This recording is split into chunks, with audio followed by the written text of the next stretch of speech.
Kembali lagi dengan channel Cecep Bustomi, yang dimana dari kemarin Cecep Bustomi lagi meriset channel apa, video apa yang akan ditayangkan selanjutnya. Bahwasanya channel Cecep Bustomi dari awal itu bertujuan untuk menjadi kreator, menceritakan kisah nyata tentang obrolan-obrolan horor, kisah nyata akan diungkap tuntas oleh Cecep Bustomi. Ternyata setelah mendapatkan komentar begitu banyak dari para penonton, saya beranggapan saya ini tidak pantas untuk menyampaikan kisah-kisah misteri, kisah-kisah horor, melainkan saya pantasnya untuk menjadi motivasi buat kalian semua. Makanya mulai dari detik ini, sekarang Cecep Bustomi akan menyajikan, membuat video-video yang dimana adalah motivasi hidup dari berbagai pihak, berbagai umur. Intinya membuatkan suatu naskah cerita yang dimana di situ akan berisi tentang penyemangat hidup, motivasi hidup. Juga ini yang sudah terjadi, bukan cerita abal-abal atau cerita kaleng-kaleng, melainkan ini adalah cerita-cerita dari salah satu tokoh-tokoh yang saya ambil dari kisah-kisah beliau.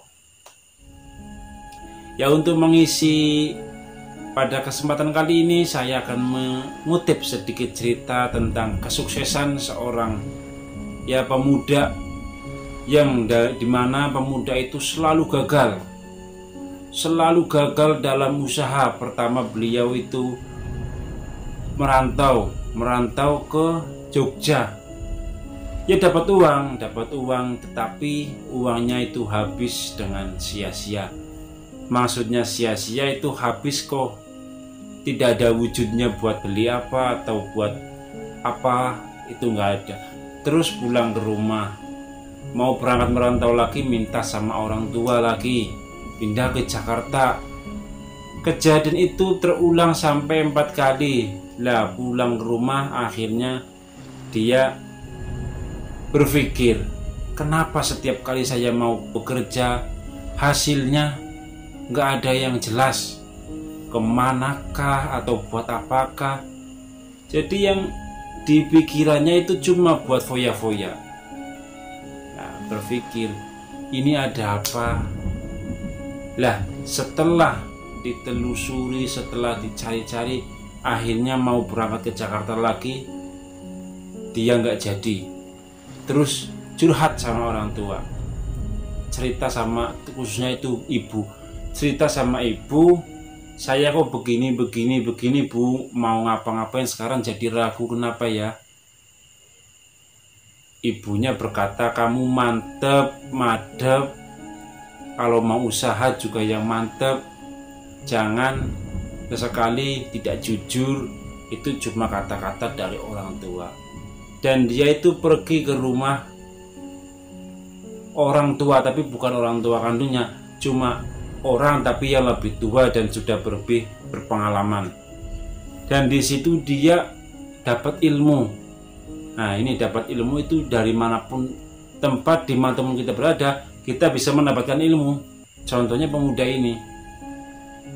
ini akhirnya pun curhat tentang problematika hidupnya kepada orang tersebut.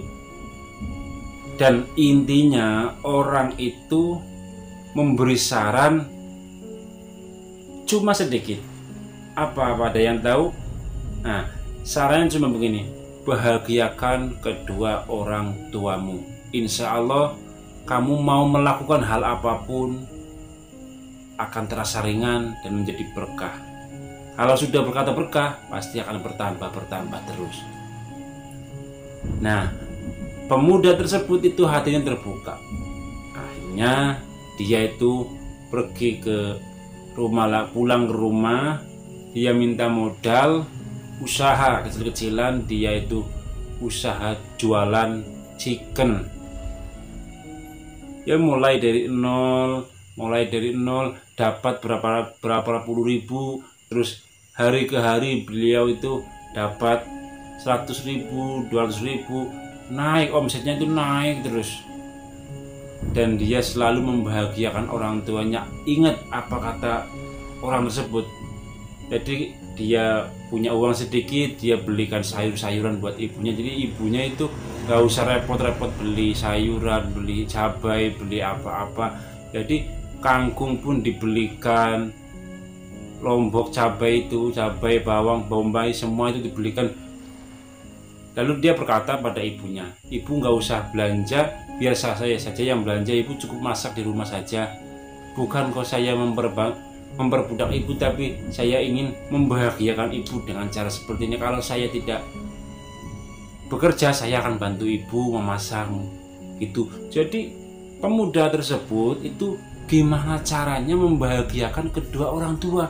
Nah, anak pemuda tersebut itu hanya bisa untuk sementara bisa membahagiakan ibu semacam itu, membelikan sesuatu yang kebutuhan setiap hari lah.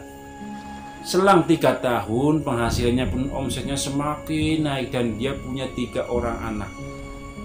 Maksudnya bukan anak kandung, anak buah. Dia punya 3 anak buah dan di bulan Januari ibunya didaftarkan haji. Alhamdulillah. Itulah kunci kesuksesan kita semua itu.